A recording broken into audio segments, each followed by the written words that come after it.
Today I'm going to show you 5 editing tips that are going to up your black and white photography game. Stick around.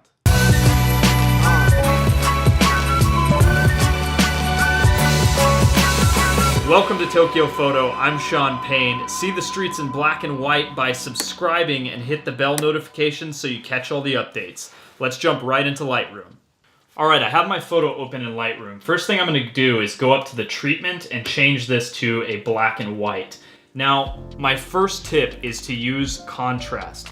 Contrast is where your eye is going to go in black and white photos. However, if you use the contrast slider, as I bring this up, I'm going to over-exaggerate this a bit, but as I bring the contrast slider up, you can see that I've lost a lot of detail in my wood grains, and that's not what I want. I want to increase the amount of detail within my textures. So what I'm going to do is I'm going to use the clarity slider, and I'm going to bring this up for this particular photo to around 35, and you're going to see that's added a lot of nice detail into my wood grains and into the fur in her coat. Clarity and color photos will quickly make it look like HDR garbage, but in black and white photos, clarity is really nice and you can push that slider fairly high. I've pushed it up as high as 40 or 50. And that leads me into point number 2. Don't be afraid to push it in your editing. For some reason, people are really pretentious about wanting photos to be unedited. However, many great photos have been heavily edited, and as an example, check out this photo from Ansel Adams in the before and after. This is an iconic photo called Moonrise Hernandez, and you can see that he's taken it from a somewhat simple shot to a shot that really looks otherworldly. For this particular photo, I really want to focus on the natural geometry that's been created by these shadows. So what I'm going to do, first off, I just see that her jacket is running a little hot, and some of the highlights up in this wood grain are running a little hot. So I'm going to drop my highlights really significantly. I'm going to bring those down, somewhere around here, around -78. Looks really good. You can see that I've maintained a lot of the texture in the wood. And then I'm going to take my shadows and I'm going to drop those a lot as well, because I can see detail up towards where the stairs are in that corner. And as I bring this down, I'm going to bring this down all the way to 87.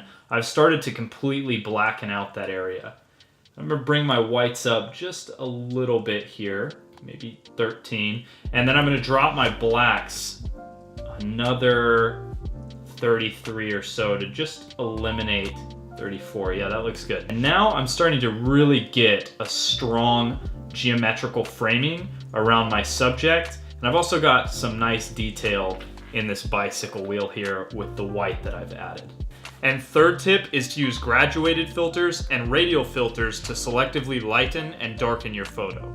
This photo doesn't need much, but I can see that her hand is running a little bit hot, and especially if I look at the small preview of my image up here, her hand is really standing out on the black background. So what I'm going to do is I'm going to go up to this circular icon on the right.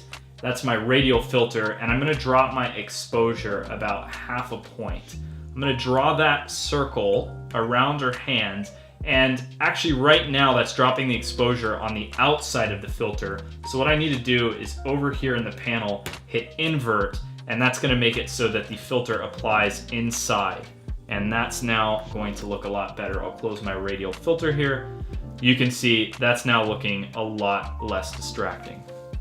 I'll go into more detail about graduated and radial filters in a future video, and I'll link that up here when it's done.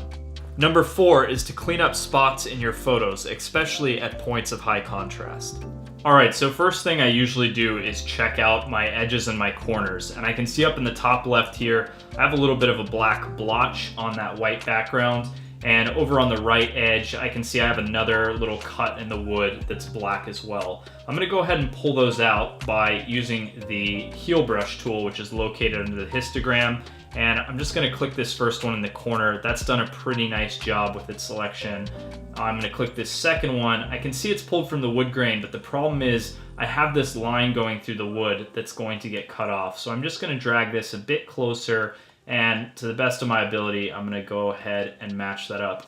Next thing I'm looking at is I see some white detail here on the bike that's in the shadow. I would normally pull that out. I see something on her jacket I would normally pull out, but I don't want to show you all of those or this will turn into a very long tutorial. Also, what I'm gonna do is I'm gonna open up my healing brush and I'm gonna click this little checkbox down here next to visualize spots. What you're gonna see is that's going to open up a very strong contrast, black and white, and I can see all these little white specks on the black pavement down here that I wasn't able to see looking at this normally. So this is a great way to clean up dust from your camera that might be on your lens, or just any sort of spots that are hard to see at first glance.